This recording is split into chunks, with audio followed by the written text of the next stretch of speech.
Friday, July 24th, 2020, you are listening to the Inquisitive Bro podcast. Today, the 2009 NBA Redraft.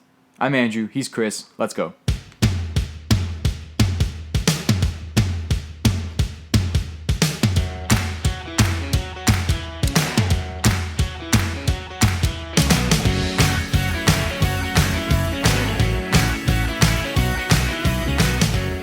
Okay, Andrew, so 2009 NBA Draft. This one is well known to NBA fans for being the Blake Griffin, Steph, and James Harden draft. And there was also some notable busts that we'll get into. What are your thoughts on this draft? Great draft, pretty top-heavy as far as the talent goes. Not a lot of depth in this one. If I look at my draft rankings from 96 through 2012, I have this one sandwiched between the Westbrook draft and the Durant draft. So I have 08, 09, then 07. Okay. Yeah, that makes sense. I guess when you look at it, the top end of this draft, I think is probably better than 08, but after I was really reviewing the different guys that are in this draft, you realize that there's a really quick drop-off after about the top 5 picks, I'd say. Yeah, it falls off a cliff a little bit as far as talent goes, but still some good finds later in the draft, so we'll get into that. Yeah, for sure. Okay, so I guess we'll just run through the way the draft went in real life before getting to our redraft here. So one of the big stories going into this draft was that the Donald Sterling Clippers had the number 1 overall pick, and they used it on the consensus top player in the draft, Blake Griffin. Yeah, Blake Griffin, good pick. I mean, wasn't super surprising, so... Yeah, smart move. I actually have some really good stuff on Blake Griffin when we get to him in the draft. But, you know, he ended up being... He's still really, really good, injuries aside. But, yeah, solid pick for the number 1 overall pick. Number 2 overall, we have Hassan Thabeet, one of the most legendary busts in NBA history. Huge bust. Just terrible. I honestly don't even... with all fairness to Hassan Thabeet, I don't understand... what people saw in him, like the scouts. What was his NBA skill? Was it just height? It was tall. Yeah. He was tall. So they saw him in college, and they're like, "Wow, this guy's 7'3" in college. He'll be 7'3" in the NBA." Is that that was their only analysis? I think that's why you pay your scouting department millions of dollars to make sure that his height doesn't suddenly disappear after the draft. I mean, when your second overall pick averages 2.2 points per game, it's probably not a very good pick. No, 2.2 points per game, 2.7 rebounds per game. Not 7 a good pick. 7'3", 2.7 rebounds. I mean, again, let's talk about the tall thing because it is a big deal. Hassan Thabeet, 7'2", wingspan 7'6". The NBA paint is 19 by 16. Okay, 19 feet by 16 feet. That means if he extends his arms, he covers 46% of the width and 40% of the length. He managed 2.7 career rebounds. He was half the paint by himself. Yeah, but someone can push him out, right? I mean, he just because he's wingspan. His wingspan was Yao Ming. What was Yao Ming's wingspan? Probably longer. I don't know. Look, just because you're tall and lanky doesn't mean that you can actually play the game. And unfortunately, Memphis scouts learned that the hard way. Second overall pick, he managed 4.8 win shares over 224 games. Yeah. 4.8 win shares total. This got me thinking, if I was drafted by the Grizzlies, what could I do to average 4.8 win shares over 224 games? I guarantee you that Hassan Thabeet is still better than you. You would not be. You would be a negative player. Maybe, but I don't think he had... What do you mean maybe?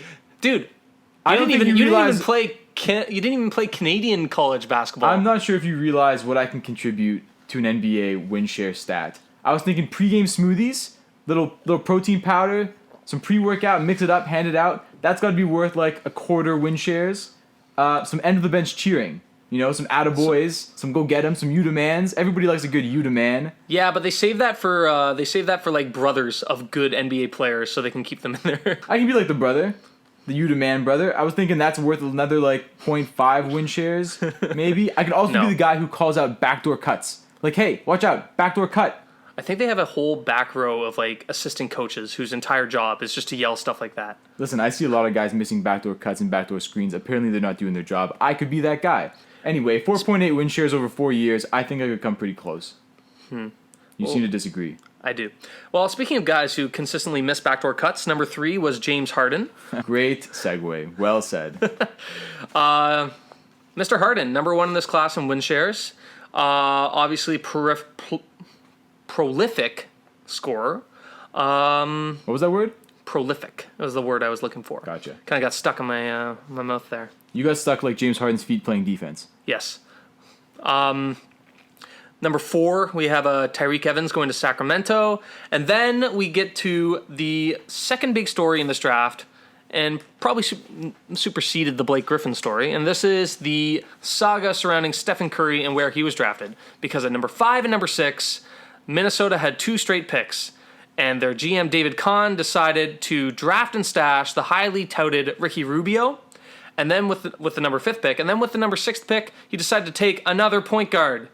Not Steph Curry, but Johnny Flynn, who, despite what Hasheem Thabeet managed to do with 4.8 win shares as the second overall pick, Johnny Flynn managed negative 1.1 win shares. Wow, that is tough. How do you explain that to your parents? Who? How does Johnny Flynn explain his contribution when he goes back to his hometown? They were worse with me than without me. I probably wouldn't bring that up. If I was Johnny Flynn, I would, back in my hometown, I'd probably be like, I was drafted 6th overall, and I played in the NBA for 3 years. You don't think when Johnny Flynn goes back to his hometown, he's bringing up advanced analytics? You don't think that's what he leads off with? No, I think he probably leads with, I still made millions of dollars. That's one thing people, like, just in general, these busts, quote unquote, especially the high draft picks, they still get 2 years guaranteed. They're still making, and this guy, well, I mean, Johnny Flynn made 3 years, so he didn't finish his rookie contract, which is pretty shitty, but he's still, I mean... $9.5 million over 3 years. Would you be willing to be a bust in the NBA to make $9.5 million? I would be willing to be a bust just for kicks. You don't even have to pay me. I'll ride the bench for fun. Yeah. See? So, kind of like, he wins out. But in NBA terms, he sucked. So, Stephen Curry, obviously, number 7. And the team right behind him, the New York Knicks, who, as a constant theme throughout, really, since their last finals appearance in 1999, they are getting boned. Because talk about the difference between the guy that they could have had and Steph Curry, because they were definitely going to take Steph, number 8, had he dropped. But instead, they get stuck with Jordan Hill. I mean, no disrespect to Jordan Hill, 8-year career, but look, he's just not the guy you want. And frankly, there's guys behind him who were much better. They could have taken DeMar DeRozan, the young, athletic shooting guard out of USC. Yeah, USC. Could have, should have. Dolan didn't. Dolan did not. So speaking of DeMar, he went number 9 to Toronto, and one of the greatest picks in Raptors history. One of a few guys who averages 20 points per game in this draft. So that worked out. Brandon Jennings went number 10 to Milwaukee. Talk about a guy who almost right away peaked. He had within like his 6th game, he had that 50-point game. Yeah. Hot start. Yeah. Also, one of those guys who never saw a shot he didn't like. He's all green light all the time. Absolutely. Yeah. Green means go, and he only saw green. Brandon Jennings is the guy who pulled up to the light, and all 3 lights were green. Yeah. Doesn't matter the shot. Brandon Jennings is going to take it. Okay, so anyway, moving on. Other guys that are notable. Tyler Hansbrough at number 13 to Indiana. Andrew, a guy who really didn't have that much skill and still managed to make a decent career for himself. Tyler Hansbrough's a goon. A little bit, yeah. Tyler Hansbrough is the guy that you're playing against in high school basketball where you know he's just a hockey player that was recruited to get boards. That's a pretty good comparison, actually. The thing I remember most about Tyler Hansbrough is not necessarily a basketball play, which I guess is kind of on brand with him. It was more of a scuffle that he had. And this was, I think he was playing the Lakers, and he gets tied up with someone, kind of throws his elbow a bit, turns around, he's about to give the guy attitude. Turns out to be meta world peace.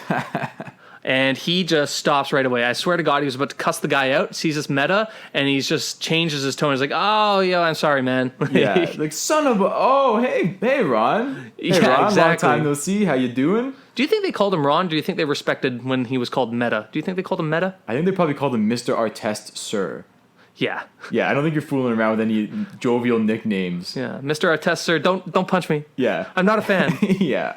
I think it was probably pretty civil with...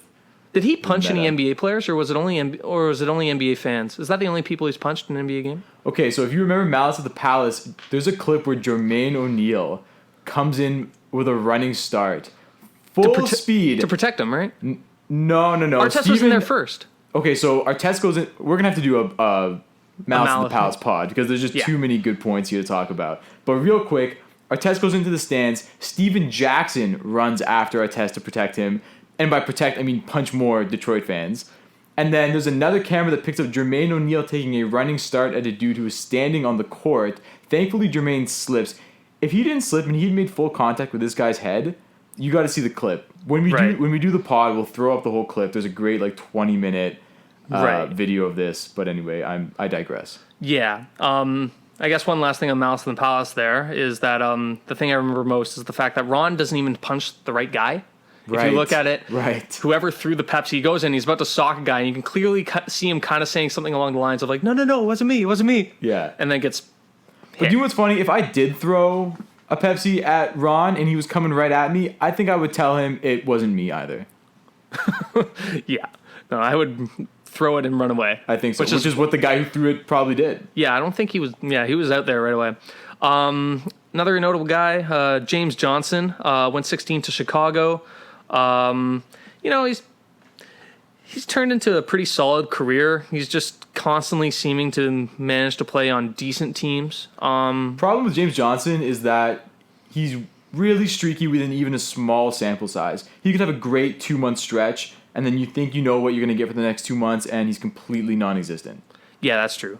Former Raptor, James Johnson. Yes, former Raptor. Also, apparently...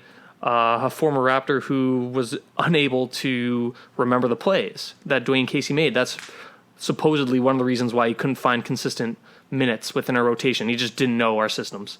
Stay off the weed. You are an NBA player. How can you not remember the playbook? I don't know. I think all he wanted to do is cock that joint back and bang it on him. Bang on him. That's all he did. That's a great play. Right after James Johnson at 16 was Drew Holiday at number 17. Great pick, I would say. Late pick. That's a steal. That is a steal. Ty Lawson with number 18. He had a moment in the league. One moment. Jeff Teague, number 19. Darren Collison, number 21. Taj Gibson, number 26 to Chicago, was also a good pick. Dwan Blair, number 37 overall to the Spurs. He had a few good years. He did. Yeah, he did. The Spurs, this was a time when the Spurs were just churning out guys who could play. Yeah. Jody Meeks in there, still playing. Patty Mills, 55. That's late. And I guess, yeah, and also Danny Green, number 46 to Cleveland. Oh, yeah. He played with LeBron before the Lakers. A lot of people don't forget the fact that Danny Green, prior to playing with the Lakers, had been LeBron's teammate before when he was a scrub and barely played at all. That's right. That's correct. Yeah, but better times for Danny Green.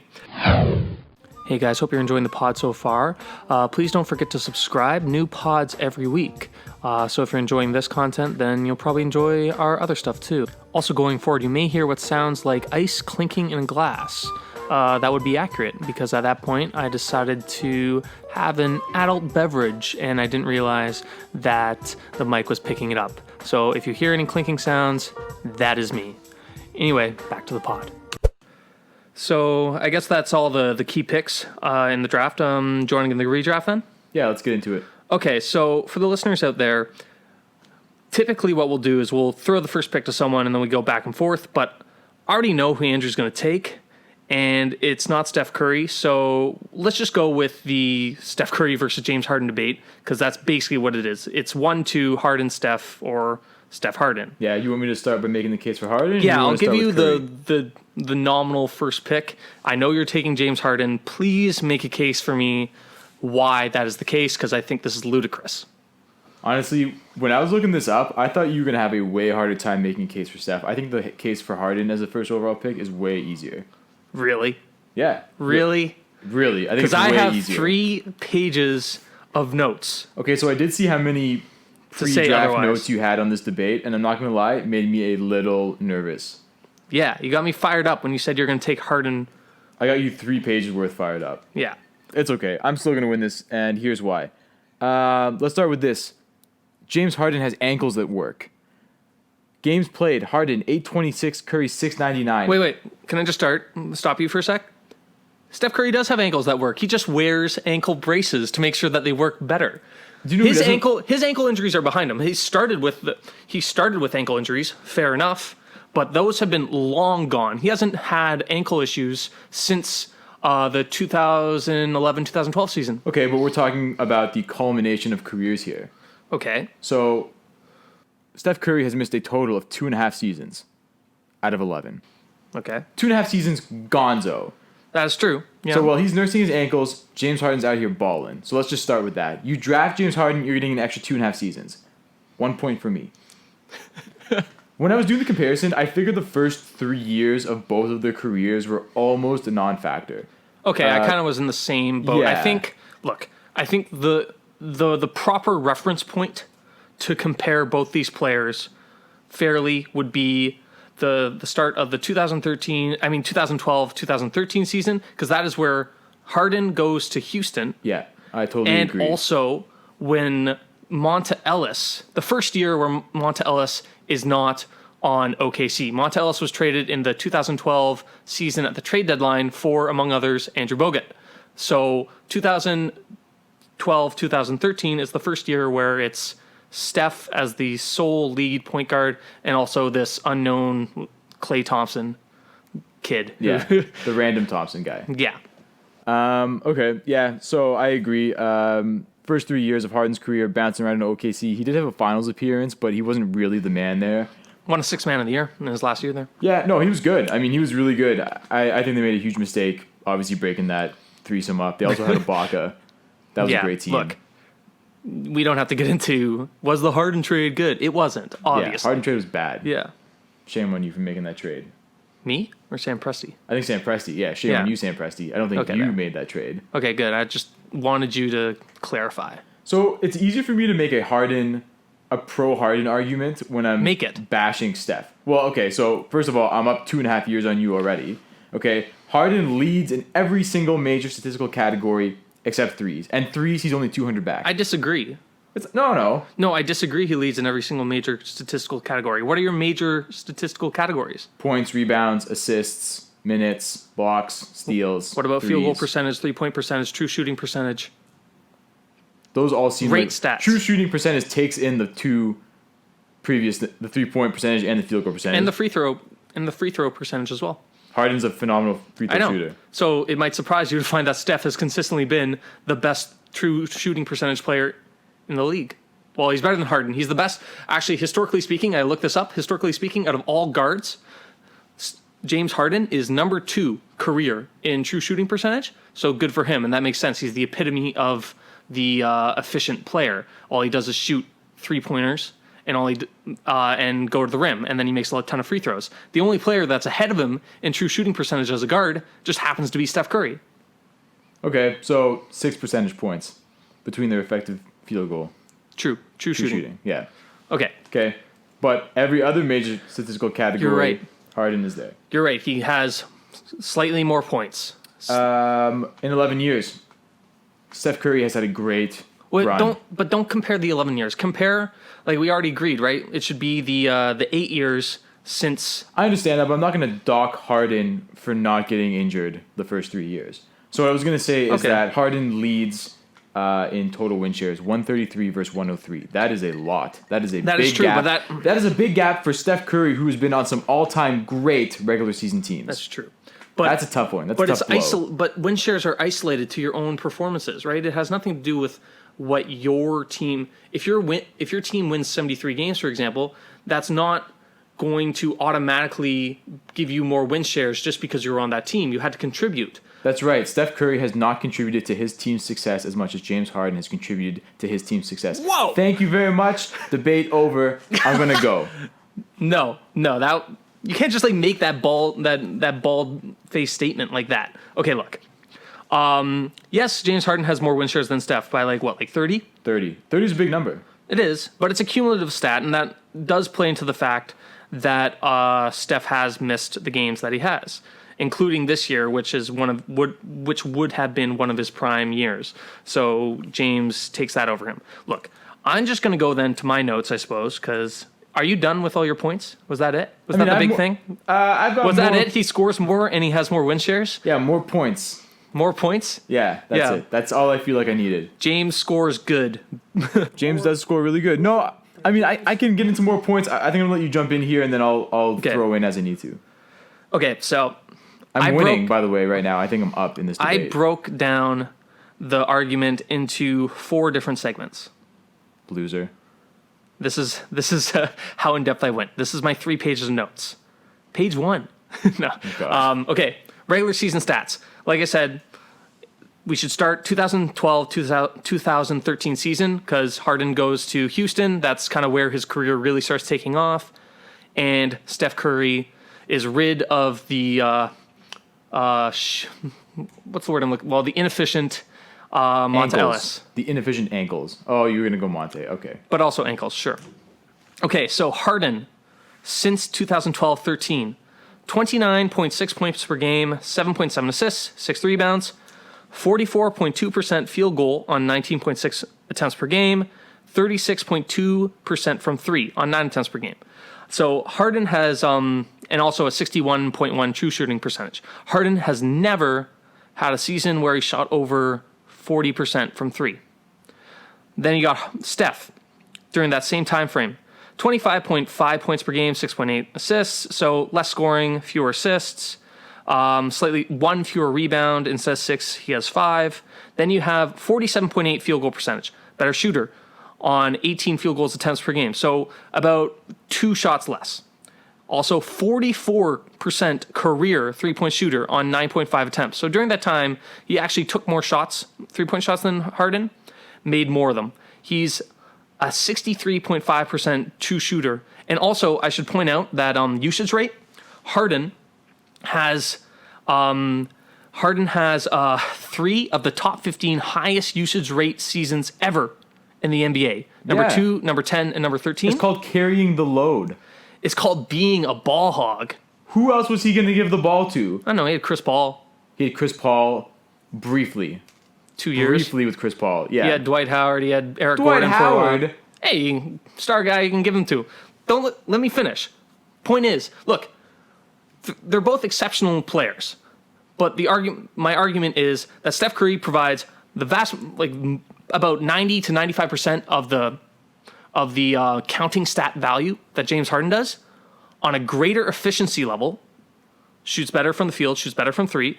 True shooting percentage, which takes into account free throws, which Harden is better at Steph at getting to the line, still takes that into account. Steph still plays out better as in the true shooting percentage. So a more efficient score. I had one thing on 3-point shooting for regular season I wanted to talk to you about because actually quite interesting.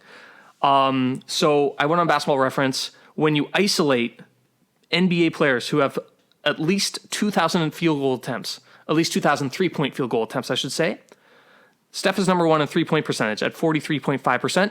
He has 5,739 attempts. Harden, 115th. If you isolate, then if you say okay, how about 4,000 minimum attempts? So these are real chuckers. Harden is still only 26th. He's behind guys like Kyle Lowry, Damian Lillard, and Vince Carter. Vince Carter had a better career shooting percentage from 3 than James Harden so far, which is actually kind of surprising. That is surprising. Yeah, I good for Vince that. Carter. Well, Vince Carter top 7 all time 3-pointers made.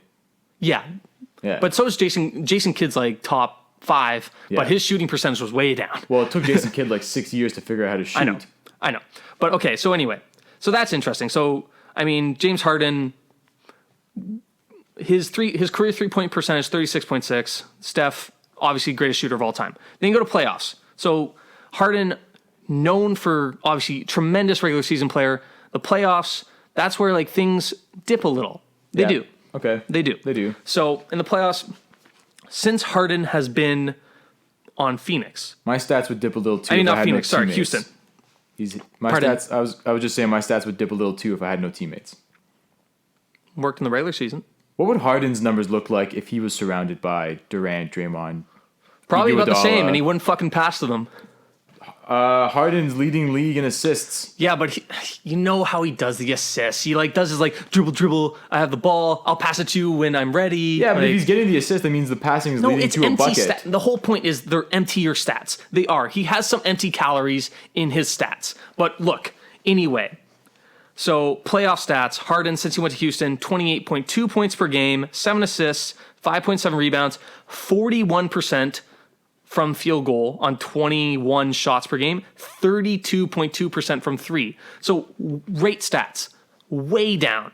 Steph, 26.5 points per game, about where he is during the regular seasons, 6.3 assists, 5.4 rebounds, 45 field goal, 40% 3-point. So it stays a 43-point shooter. You're right. On aggregate, Steph's numbers are better in the playoffs. Head-to-head in the playoffs. Because I would say sometimes the best way to tell who's better is to see how they do head-to-head in the playoffs. 2014-15 Western Conference Finals. Golden State beats Houston in 5. Steph completely outplays Harden. 31.2 points per game that playoff series. 51.5% from the field. 49.1% from 3. He went absolutely off. Harden had a really good series as well. I will... mind you. If we're going to talk about head-to-head playoffs, can we just jump to 2018? That was a season where Chris Paul went down in the regular season, Harden went ham on the points, and then he came back for the playoffs, and they matched up with Golden State in the second round. Well, you mean 2018, they lost in the Western Conference Finals to Golden State. Yeah, but can we talk about what happened? So Houston's up 3-2 in the series. Yeah. Chris Paul goes down. Yeah, then Harden goes... In Game 5. Yeah, they're up 3-2, and then in Game 6, they're up at half, 61-51. That is without Houston. Chris Paul. Yeah. Chris Paul is And they gone. lost. They got their doors blown off them. Harden to the game was 10 for 24 and 33.3%, 4 for 12 from 3 with 9 turnovers. That was in Game 6. But do you realize that Steph on the Golden State team with a healthy Durant, a healthy Clay, a healthy Draymond, that is the ultimate stacked Warriors team, was down 3-2 to James Harden and old man Chris Paul. They won. They won because Chris Paul went down. Chris Paul doesn't go down, Houston wins I would the argue championship. otherwise. I would argue that Harden kind of shot them out of the game. How about Game 7 back at home? He goes 2 for 13 from 3 in Game 7, shooting 12 for 29 from the field. They couldn't bring it back. After Chris Paul went down, they couldn't bring it back. Chris Paul doesn't get hurt. They win the series and they win the finals. Golden State ended up sweeping Cleveland. Houston would have taken care of business. Look. Steph with a fully stacked team. One of the greatest teams of all time. Why are you... This is another thing. Okay, so I'll just bring it up to the finals. Steph in the finals, because I know you're going to one of the things I had was notable playoff flops from both players. And obviously Steph has a very notable playoff flop, and that is losing a 3-1 lead to the Cavs in 2016 finals. LeBron and Kyrie go off, and frankly, Steph was not... He didn't have a very good series there. At full strength. That was one of the few times when those two teams matched up when both teams had all their players. Well, yeah. It might have been the only time, Steph was admittedly hurt in that one, but look, enough to play. Guys are always banged up. I'm not going to make an excuse for that. He wasn't great in the series. He averaged 22.6 points per game, 40% from the field, and 40% from 3. But 40% from the field, it was poor. He was not as good. He got outplayed by LeBron and Kyrie. And yet, despite this, Steph Curry has the 10th highest points per game all time in the finals. I'm going to name you 3 players. Player A, Player B, Player C. Player A, 37 games played in the finals, 25.3 points per game, 5.1 assists, 5.7 rebounds, 41.2 field goal percentage on 21 attempts, almost 22 actually, and 31.4% from 3 on 4.1 attempts. Player B, very close as well, 29 games played, 23.9 points per game, so slightly less, 4.3 assists, 5.7 rebounds, 47.6% from field goal, so a better field goal percentage guy on 18.2 shots a game, and 31.1 3-point on 1.6 attempts. So didn't really shoot threes, this guy. And then player C, 28 games played, 26.5 points per game, so higher than those 2 other players. 6.2 assists, more assists, 5.7 rebounds, more rebounds, 42 field goal percentage, 38.5 3-point percentage on 11.2 point attempts per game. So player C is Steph. Like, we'll just say it. Like, Okay. Steph, 10th all-time in points per game in the finals at 26.5. Do you know who player A and player B are? No. Player A is Kobe Bryant. Player B is Dwayne Wade. Okay. Steph Curry has better stats in the finals than those two revered players. Both players, notably, who also had times where they won championships with better players on their teams. Dwayne Wade with LeBron James and Kobe Bryant with Shaquille O'Neal. So I know you like both these players. I don't understand why you want to crucify Steph, who had Kevin Durant on his teams, when you don't do the same for Dwayne Wade and Kobe Bryant, who had also better players on their teams at the time. I will tell you exactly why. Kobe also won 2 championships as the best player on his team. He did. So Steph has one. Steph has one with that. And absolutely, he does. Let's go into Steph's year-by-year finals appearances and talk about them briefly. Yeah. Steph Curry's first finals win is the one we were just talking about. 2015, yeah. Yeah. He was going up against a Cavs roster that had lost Kevin Love in the first round to injury and had lost Kyrie Irving in Game 1. I understand that. I feel like we're comparing apples and oranges with Harden and Curry. Curry's road has been so much easier than Harden's. I don't feel like it's right to compare them. His teammates have been better. His teams have been better. His coaching has been better. Harden has been the best player on Houston since the day he got there. Yeah, but they haven't done anything. 66% of Curry's championships, he wasn't even the best player on his team.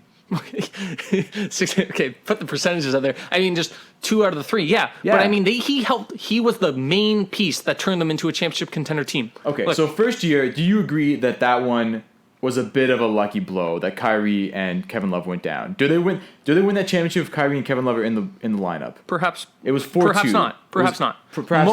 Likely not. Likely not. Okay, so Curry as the man, we don't really have anything to show that he can be the man and pull through. Well, he still pulled through in that finals. You can't just take away that finals. You can't take it away, but I'm just saying... You can't take away his final stats. Look, he's still 10th all time. There's tons of people behind him that are really, really good players, Hall of Fame players, still 10th all time, points per game in the finals. You can't take that away from him despite what you want to say about the fact that he had a better player on his team. I'm just saying, when you have great Hall of Fame all-timers playing around you year after year in the finals, defenses cannot focus on you enough. You cannot double-team Steph when you got Durant on one side, Clay on the other, and Draymond in the paint. Focus on them before Kevin Durant came, because that's when he won his MVPs, right? Regular season, he was tearing up the regular season. I'll give that to him. And he did very well in the playoffs as well. Curry's second finals, he was at full strength. That's when they choked. That was a 3-1 series. No Durant. So right now, he's 1 for 2, and the first one was with no Love and no Kyrie. You mean 1 for 2? Okay, but I already admitted. Finals, Durant was the MVP. I already admitted that playoffs wasn't his best. Right? No, I'm going to go through. I'm going to go through all the finals appearances. Okay, so fine. The second one he choked. Third finals, Durant won the MVP. Fourth finals, J.R. Smith blows Game 1. They never recover from that. Durant wins the MVP again. Yeah, because they were the better team, both those finals. Curry's fifth finals. Finally, we have a moment where it's time for Curry to step up and shine. Durant goes down. Clay goes down in Game 6. So he had Clay. He had Clay pretty much all the way to the end. Well, Clay missed also Game 3. He did. So this is time for Curry to step up and be the man like LeBron had to when Kyrie and Love went down. LeBron couldn't do it in that series. And neither could Steph. Okay, so Steph. So Steph couldn't do what LeBron also couldn't do. So without Kevin Durant by his side, Steph has the finals win over LeBron with no Kyrie and no Love. And that's it. Yeah, look, you can't pick and choose your opponents. You just have to you just have to take it at face value. He was the best player on one championship team, and second best player on 2 others. He was the best player on a team that won 73 games. He was the only unanimous MVP. It's obviously they blew that finals. Can you show me a single time where Steph has won where his team wasn't the favorite going into the series? Yeah, actually I can. Show me the underdog story. That's what I want to see. Show me where Steph pulls his team up from the clutches of hell and brings them over the top. In 2013, that was their first playoff series, and they beat the Denver Nuggets team. It was in the finals. No, it was in the finals. Right. You're talking about a playoff series. What about playoff series? Look, I was trying to compare playoff flops. I did want to bring up the fact playoff flops. Steph, obviously that finals versus Harden's playoff flops. 2013 versus OKC. This was his first year in Houston. Faces OKC. Losing the first round versus OKC in 6 games. OKC was missing Westbrook the entire series. Harden shot 39% during that entire playoff series. In the Game 6 elimination at home, 7 for 22 in elimination game. That's not what you want. 2014 versus Portland, known notably for the series-winning shot that Damian Lillard hit in Game 6. However, what is kind of lost is the fact that Houston was the higher seed. They lose the first 2 games at home. During those 2 games, Harden went 8 for 28 in the first game, so that's a 28.6% field goal percentage. And then in Game 2, went 6 for 19 in Game 2. The entire series, he shot 37.6 field goal and 29.6 from 3. The entire series. In the closing Game 6, the one where Dame Lillard hit that game winner over Chandler Parsons, who missed the switch, they only lost by 1 point. During the final 18 minutes of the game, Harden made 1 field goal for 2 points, 0 free throws, 0 assists in the final 18 minutes, and they lost by 1. He could have made a difference there. 2015, benched in Game 6 against the Clippers. They were going to lose. They were going to lose against the Clippers in the second round, and it took a miracle of miracles of Josh Smith and Corey Brewer going off for 3 to save them in one of the craziest comebacks in NBA history. They end up winning Game 7. And they're the number 2 seed that year. Then they do a number 1 versus 2 in the Western Conference Finals, lose the first 2 games, go back home, and this is them against the Warriors. Go back home, down 2-0, big Game 3 at home, lose by 35.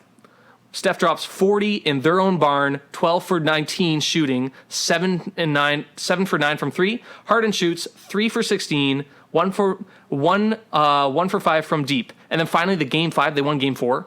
This ended up being a gentleman's sweep. The Game 5 elimination game, he goes 2 for 11 for 14 points, 0 for 3 from deep, and had 12 turnovers, which is a playoff record. When you got to carry the load, you're going to come up short sometimes. Okay. Steph's road has just been way easier than Harden's. Yes or no? Has Steph had an easier road to success than Harden? He's made the road easy for him because he's become consistently amazing and he's made his team great. Look, I think it's actually quite hard to separate like the greatness of Golden State from the greatness of Stephen Curry. You can't just like isolate Steph and say like, well, he had all these great players around him, so like insert a different guy and they'd still be great. Take the 2 championship years with Durant, take Steph off that team, there's a good chance they still make the finals. Perhaps. Take Harden off that Houston team. Kevin Durant's a better player. Kevin Durant's a better player than Steph. Totally. We're not debating that. He's also a better player than Harden. Take Harden off that Houston team, and they're not making the playoffs any year. Take any of those Houston years that Harden has been on there, take him off the team, they don't make the playoffs a single time. Okay, but you can say that about any team when you take away their best player. They're not going to do as well as they would do otherwise. Well, you just said that without Steph, there's a good chance that they make the finals those 2 years.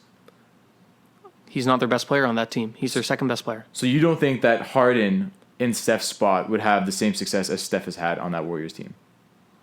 I think Harden, frankly, I think Harden on the 2017-2018 Warriors, I think take away Steph and put in a different star, most likely winning a championship anyway because they're that great. Like, look, there's no denying that. Right. What my argument is overall is that I think they're very, very similar in skill. Steph has been amazing. So has Harden.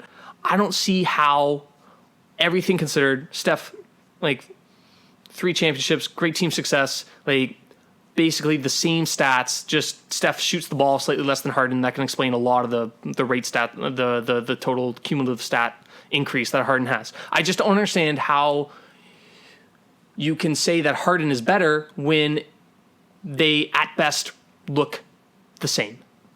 I think Harden will have his time. I hope Harden wins at least 1 championship because he's a great player. I just think that Steph overall will have the better career, and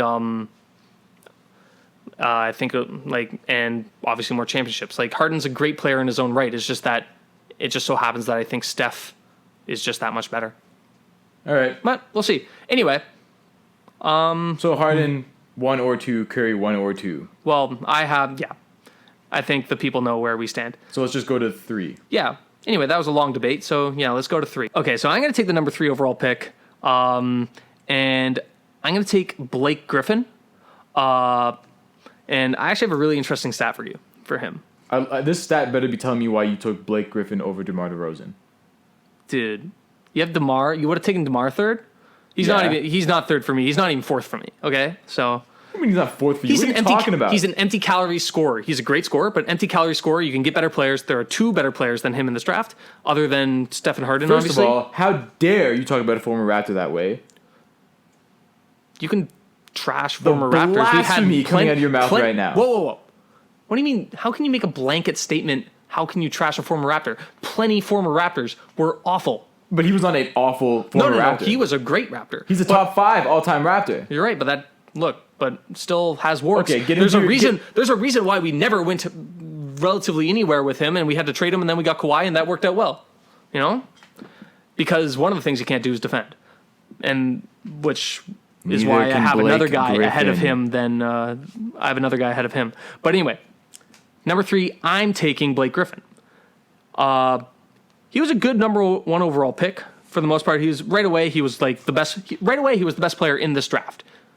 And then it tapered off. The other guys caught up, right? But when you're drafting number 1 overall, you're going for the guy who's the best player, right? Typically, the guy who's the best player now will be the best player later. Hey, do you remember Blake Griffin's rookie season? Yeah, it was great. Yeah, it was awesome. Played 0 games. Yeah, that didn't count as a rookie season, actually. But anyway, okay, so the stat I have with Blake is he is one of 15 players to average at least 20 points per game, 10 rebounds, and shoot over 50% combined in his first 5 seasons. Average that through his first 5 seasons. All of them are Hall of Famers, except for one. But he is 10th on that list in win shares. Who is the one who isn't a Hall of Famer? Chris Webber. Oh my goodness, buddy. Chris Webber, 1, will get in the Hall of Fame. Should have already been in. And 2, I would be taking Chris Webber over Blake Griffin every single time. Well, that's not something we can discuss necessarily. We'll discuss this draft. Blake Griffin is not getting into the Hall of Fame. Oh, 100% he is. Oh, 100% he is not. It's a very, very low bar, relatively speaking, it is to make him the Hall bar. of Fame. He is going to be Hall of Famer. He will. He just will. Look. So anyway, the other guys to make 15 players, like I said, to average in their first 5 seasons, 20 points per game, 10 rebounds, and at least 50% from the field. And I've ranked them through win shares because that's how Basketball Reference does it, but you got Wilt, who averaged, Wilt Chamberlain, averaged 41 points, 25 rebounds on 50.6 field goal percentage. Pretty darn good. Don't you wonder why the percentage was only 50.6? I wish I could see some tape on the shots he missed. Yeah. Probably made all the dunks and missed all the shots. I'm not really sure. Kareem, number 2, 30-15 and with 55.3 from the field. David Robinson, number 3. Also, I had a little note on David Robinson. This was really interesting. He was drafted first overall in 1987. He actually misses his first 2 years. Do you know why? I believe he was on the Navy. You were right. Yeah. Are you looking at him or something or no? No. Why would you be looking at him? I read that recently. I don't know why. I had no idea. Yeah. Yeah. In his Basketball Reference page, first 2 years, did not play naval service. Number 4, a guy called Walt Bellamy, also a Hall of Famer. I hadn't really heard of him, but 26.8 points per game, 16.5 rebounds. Number 5, Tim Duncan. Number 6, Charles Barkley. Number 7, Bob McAdoo. Number 8, Shaquille O'Neal. Number 9, Hakeem Olajuwon. And then at number 10 are Blake Griffin. And then number 11 is Karl Anthony Towns. I think, okay, the fact Karl that Karl Malone, Anthony number Towns 12. is there. Wait. Karl Malone, number 12. Anthony Davis, number 13. Alonzo Mourning, number 14. Then Chris Webber. All these guys, great players. All this is showing you that Blake Griffin got off to a good start. Yeah. The difference between those guys that you mentioned ahead of him and Blake Griffin is that those guys got better after those 5 years, and Blake Griffin or sustained, got worse. But yeah, Blake Griffin has since run into a lot of injuries. But I mean, if you look at his first year, for example, in Detroit, still really good. And then he ran into injuries again. I didn't want to hate on Blake Griffin, but the fact that you took him over DeMar made me get all acrimonious. I still think, despite the fact that there's the injuries, Blake Griffin's a better pick than DeMar. I would argue right away you're gonna have a star player. He makes All-Star games right away, All NBA teams right away, and also generally speaking, DeMar has not been that conducive to winning. Okay, but a couple things. The engine that ran the Raptors was always Kyle Lowry. It was. There's a reason why DeMar led lineups are consistently negative, and Kyle lineups, especially like, for example, the Kyle plus bench lineups, have consistently been positive. It was always Kyle. Okay, I think DeMar's style of play is maybe not conducive to winning as many games in today's NBA, but I will get to that when I take DeMar. Okay, then why would you draft him 3? Because of the upside. Okay, hold on here. Blake Griffin's popularity peaked early, but as a player, I would argue that his game peaked late. His first year in Detroit, 25 points per game, 8 rebounds. He was an all-star after 5 years. Yeah. Came back and made the All-Star team. It's changed. Like, he's a really good player. I mean, but he peaked. Look, Blake Griffin also peaked First at one 4 years, point. it was just Lob City. That was it. No. One of his last years with the Clippers. He made an All-NBA first team, I'm pretty sure. One of his last few years, he was legitimately one of the best players in the league. Which year was this? I think he was fortunate to have Chris Paul there early on. Oh, definitely. And it always helps. That Lob City was a good team, and I think that. But that DeMar was fortunate to have Kyle. Like, guys, look, luck plays into this. It does. But look, Blake has been consistently a very, very good player, and right away he's been good. When he was dunking a ton, he's now since expanded his game. Remember when he first came in, everyone acknowledged great dunker, but he's eventually going to like lose those hops, and he's going to have to figure out a way to compensate. And he did. And he did, yeah. In between knee injuries, but right. he figured it out eventually, yeah. Yeah. Anyway, I think I'm taking that number 3, and I feel very confident with that. Listen, I would have had him 4, so I can't hate on the pick that much. Obviously, but you'll try to hate on. You know what? I'll hate on anything if I can. Yeah. You hate on almost anything I say. But anyway. Yeah. Go ahead. He had some great posters. I mean, Blake Griffin's going to be remembered for some epic dunks on Mozgov and Perkins. Like, also, just posters to end all posters. Yeah, also, funny guy. I like funny guys. Yeah, like, he's pretty good. When he was drafted, they had a thing where it's like, what would you most like to be? And one of his lifelong dreams was host SNL.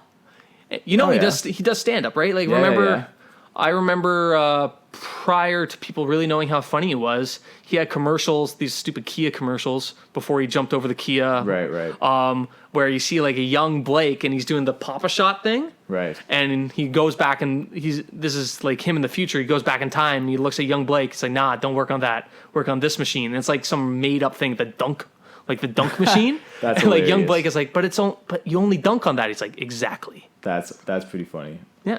That's I'm going to take next. So let's go to the 4th pick. DeMar Derozan, top 4 Raptor all time, probably 4th in the slot. But who's your first? Well, I got so Vince, Kyle, Bosh, Kyle. Okay. Yeah. Yeah. DeMar comes in 4th. Real quick, I think it's pretty unanimous among the fan base in Toronto that Kyle will have his jersey retired. Does DeMar also get his jersey retired? Yes, he does. Yeah, I think so too. Just because, not just the stats that he brought up, but it was also his entire demeanor, right? He loved the city. One of the few American players who was like, yo, this place is cool. Let's go. Okay, well, I got the 5th overall pick then. I'm going to take the guy I had 4th. So I had DeMar 5th. I had Drew Holiday 4th, so I'm going to take him now. And Drew Holiday, although not as good a scorer, obviously, as DeMar, DeMar's one of only 4 guys in this draft, actually, who has averaged for his career 20 points, at least 20 points per game. I think he's like right on the dot. DeMar can score. Yeah, but that's the one thing he can do. Whereas Drew is the prototype of an all-around player. He can score a little, he can assist, plays the point, can play shooting guard, can defend 3 positions, 2-time all-defensive player last 2 years. That's to impressive. Be precise. 1-time All-Star in 2013. Yeah, nice. Snuck in there. I just think, frankly, nowadays he's much more valued than DeMar within the industry. I think that would be fair to say. Yeah. I think he's the 4th best player in this draft. I think DeMar, for all his strengths, and he's a good player, not as good as Drew Holiday, not as conducive to winning as Drew Holiday. Yeah, maybe. I think my knock on Drew Holiday is that until the last couple years, I thought his career was pretty much irrelevant. His first 4 years in Philly, I barely remember. But you remember his years in New Orleans? His New Orleans running with Anthony Davis, I remember, but they accomplished nothing. A couple first-round exits. True. his numbers were mediocre at best. He's not the raw numbers guy. But it's not Right. like they were winning a bunch of games. They weren't tearing up the West. No. Let's see. He's got a good young team now. Let's see what he does. You have number 6. Let's try to make these quick because now let's blast through these. 6. I took Darren Collison. Interesting. Is he not in your top 14? He is, but to tell you where I put him, I had him 11th. Yeah, honestly, I could swap any of the picks from 6 through 14. Honestly, to be fair, after number 5, after the Drew Holiday, DeMar group, there's a big drop-off. So there's a lot of guys who can kind of go interchangeably. I like Darren Collison just because you know what you're going to get. His rookie season was 12-6. His career is 12-5. Yeah, he was. Lakers tried to bring him back this year. He decided to stay into retirement, which ended up being a great decision because the league shut down. He was. Yeah, He's fine. I would, he was fine. I would describe him as fine. I would describe everybody we're about to pick as fine. Yeah, so I guess I have number 7. I'm going to take Danny Green. Very good three-point shooter. I know what he is. Literally 3-and-D guy.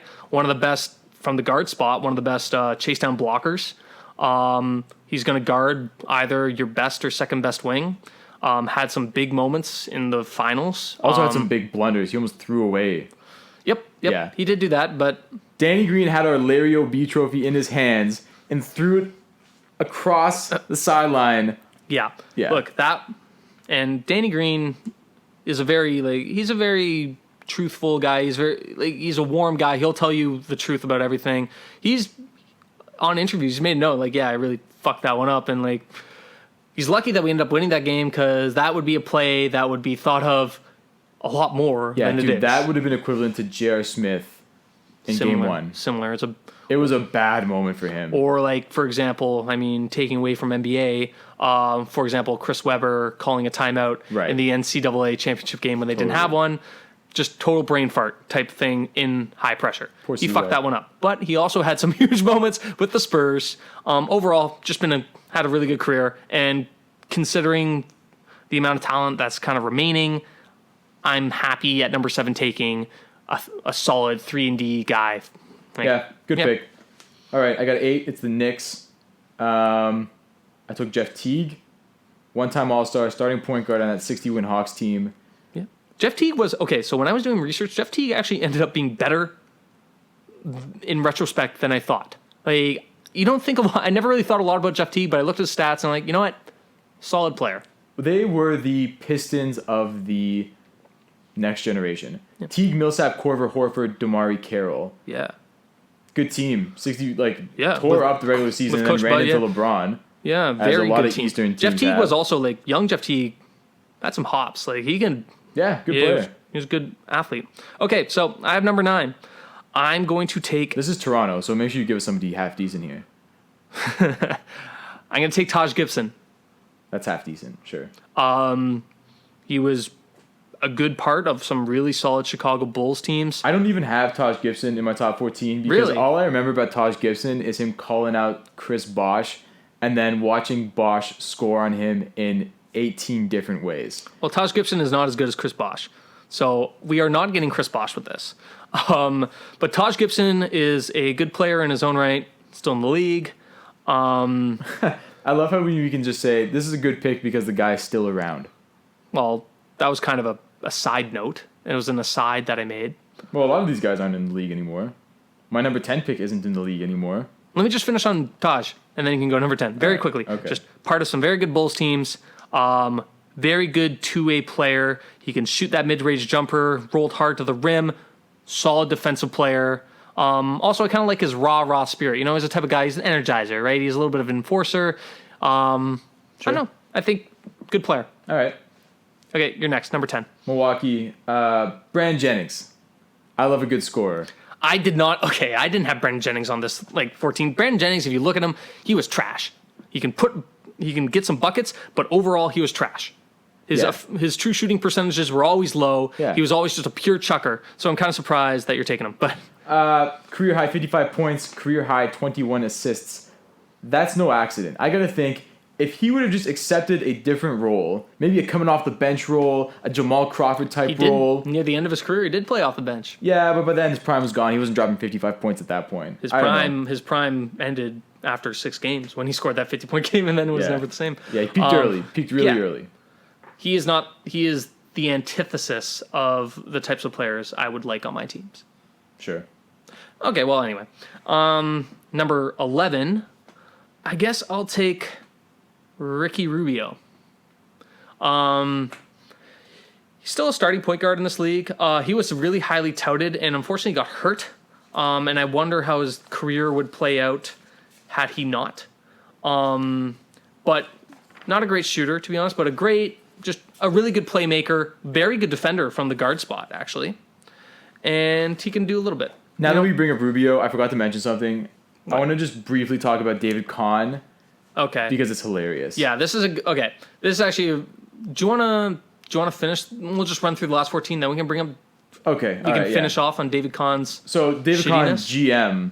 Wait. Let's just finish the last 14. Then we'll do it. I was giving them a little teaser. Okay, give them the teaser. No, teaser's done. All right, let's blast through it. Let's go. Okay. Ricky Rubio, number 11. Solid point guard, still starting for your sad sack Phoenix Suns now. But I don't know. Your go. Tyreke Evans. Okay, I was going to take him next. Yeah, good numbers throughout, pretty consistent. Should have been better. Should have had a bigger impact for the teams he played on. Just hasn't. I have an interesting stat for Tyreek. Yeah. Do you know who the only rookies to average 20 points per game, 5 assists, 5 rebounds on at least 45% shooting? Do you know who they are? Tyreek is one. LeBron? No. Jordan? Yes. And Brandon Roy? No. It's Tyreek, Michael Jordan, Oscar Robertson. Oh, I should have guessed that. If you lower that field goal percentage to just 41% or just over 40, then they add LeBron and Luka Doncic. So after his first year, he was in a group only popularized by Michael Jordan, Oscar Robertson, LeBron James, Luka Doncic.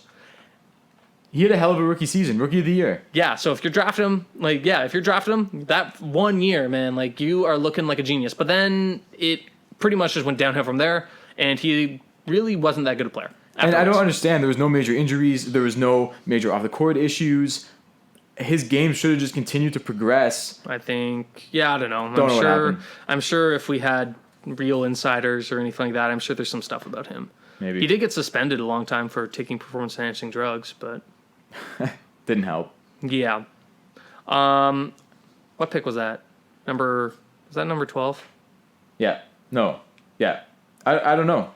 Name a couple more people in this draft that are relevant. Okay, well, I think this is number 13. I'll take Patrick Beverly. I got him at 13 too, and my reasoning was that given this year, I would have loved to see Patrick Beverly on that team with Paul George, Roy Hibbert, and Lance Stevenson battle LeBron in the playoffs. That would have actually been good. Yeah, that would have been good. So for my own viewing entertainment, I chose Patrick Beverly at 13 to Indiana. Okay, one more pick. Who do you got? Patty Mills. Okay. Still in the league, champion, solid. Australia is a destination I'd like to visit. Maybe he can go with me, show me around. Yeah. Wait, is he? He's Australian. He's not South African? No, he's Australian. Right, that's what I thought. South Africans in the NBA. Oh, that's a big claim. No, Ben Simmons is South African. He's Australian as well. Is he? Yes. Why do I keep getting those two places confused? They're not even close together. together. Maybe you're bad at accents. Oh, maybe. Maybe because the accents are the same? I don't know. Anyway. Do you look at Crocodile Hunter Steve Irwin and good South African? Yeah, I think so. Yeah, maybe. I'll just add one more guy that I liked. I had Damari Carroll as my 14th overall guy because he had 2 really good seasons with the Hawks right before he signed with the Raptors. Actually, very good. Surprisingly good, your ideal 3-and-D type guy. And then That's why he signed with the Raptors. Yeah, but I think you'll also remember that he stopped playing for the Hawks in that playoffs because he hyperextended his knee really poorly. Really badly, I should say, and I think that really affected him. But I don't know, or maybe he's just had 2 good years and then he forgot how to play because he wasn't that good before, and he certainly hasn't been that good after. It seems unlikely that he forgot how to play basketball. It's kind of a figure of speech. I'm sure there's things that happen, but I'm just saying he was good for 2 years, and then he no longer was good. As soon as we got him. Awesome. Yeah. Great. Well, that happens. Okay, so that's the draft. We're done with the redraft. Let's finish off with real quick. Andrew, what's the word I'm looking for? Ranting about the terribleness of the Minnesota GM David Kahn because he sucked. He is terrible. I'm going to give you a brief history about what David Kahn did in this draft, and then what David Kahn claimed to fame other moves as a GM. throughout his career. Let's hear it. Real quick, Minnesota already has 3 point guards on their opening day roster before this draft. Prior to the 2009 draft? Okay. Prior to this draft, most notably, they got Sebastian Telfair. He's got the 5 and 6 pick. He goes point guard with Rubio and Flynn. Then he's got the 18th pick. Currently, you have 5 point guards on your roster. You think maybe change it up with the 18th pick? Try a different... No. He goes with Ty Lawson. You now have a 12-man rotation. You have 6 point guards. You draft 3 point guards in the first round, and not one of them is Curry or Holiday. True. If you closed your eyes and just threw darts at the point guards in the first round, there's a good chance you would hit at least Curry or Holiday. At least once. I don't know. There's a lot of Darren Collison and Jeff Teague, and there's a lot of point guards in this one. But what you're getting at, and this is true, that the obvious pick was at least after Ricky Rubio. The next guy was Steph Curry. Johnny Flynn was not supposed to go where he went. Yeah. Ricky Rubio was legitimately very highly touted. I mean, he played for the Spanish national team prior to being draft eligible, like several times. He was a star. He was better than Jose Calderon when Jose Calderon was in his prime. Yeah, but dude, even Jose Calderon in his prime was nothing special. He was a good NBA starting player. He was probably a backup on a good playoff The point team. is, if you look at a 17-year-old and he's like, oh my God, he's better than this solid starting point guard, he's probably going to be really good. He was very highly touted. Well, in hindsight, he wasn't really that good. Ricky Rubio couldn't shoot, lots of assists. Yeah. All right, real quick, some other notable moves from David Kahn, which are pretty funny, aside from drafting Rubio and Flynn over Curry. 6 years after being drafted by the Pistons, David Kahn traded for Darko Milicic. He thought it'd be a good idea to... he traded him for the custodian, Brian Cardinal. Okay, well, they went out. Didn't Darko had like a moment with Minnesota? He did all right. Darko has no moments. He had like a very small moment, I think, with Minnesota. I'm almost certain of this. Darko's moments were getting wedged between LeBron and Carmelo. That was his moment. Well, that's what he'll always be remembered by, but... he also traded 19 points per game Al Jefferson for 6 points per game Kosta Koufis. Because what was the basis of that trade? Don't know. Nobody knows. It's David Kahn. There's no reckoning for why he does what he does. He drafted Derek Williams over Kemba, Clay, and Kawhi. He traded Bojan Bogdanovic for cash. Which Bojan, the one on the Kings? No, the one on Utah. The one who's putting up 20 points per game. Oh, yeah. Sorry, I was thinking... Bogdanovic. Yeah, Bogdan is the one on the Kings. Yeah, no, There's too many Bogdanoviches. I know. I love when the last name ends with Anovich. You know exactly what player you're getting. Yeah. He also signed Brandon Roy for 5 games in his comeback attempt. Okay. But, I mean, his big one obviously is... This is his pièce de résistance for being a terrible GM. This one moment defined him as a GM where he really fucked it up. Royally fucked it up. I mean, I think drafting Derek Williams over Kemba, Clay, and Kawhi was a pretty bad move too. That was. But at least Derek Williams was highly regarded. I mean, if you're following the mock drafts, a lot of people had Derek Williams high. Yeah, that's true. They really thought he'd be good. Johnny Flynn, what the fuck? Like, I mean, it's so comical. You take 5 and 6, you have 2 straight picks, and you take 2 point guards, and none of them are the best point guard. I mean, if you're gonna the guy who was supposed to be taken, right? But why not just pick the best player at that point? Because you already have 3 point guards in your roster. It's not like there was one super point guard who was standing above the rest that you could take and then deal with your point guard situation. There was a number of other positions they could have filled. Yeah, I don't know. I mean, like, Chris. we're trying to think logically about something that is just blatantly stupid. So it's just, you can't just think like an idiot, and that'll be David Kahn. There's a reason why people keep, like, I guess I'll finish off on this. There's a reason why people keep, when they think of David Kahn, playing that Star Trek scene with Captain, what the fuck his name Captain is? Kirk. Yeah, Captain Kirk. Yeah. He's like, Kahn! Right. Yeah. Right. And Minnesota guys like play that all the time. Maybe there's a foreshadow that Kirk was actually yelling at David Kahn, the GM, for the picks. Maybe. Yeah, maybe. Anyway, that's the 2009 redraft. And that's it.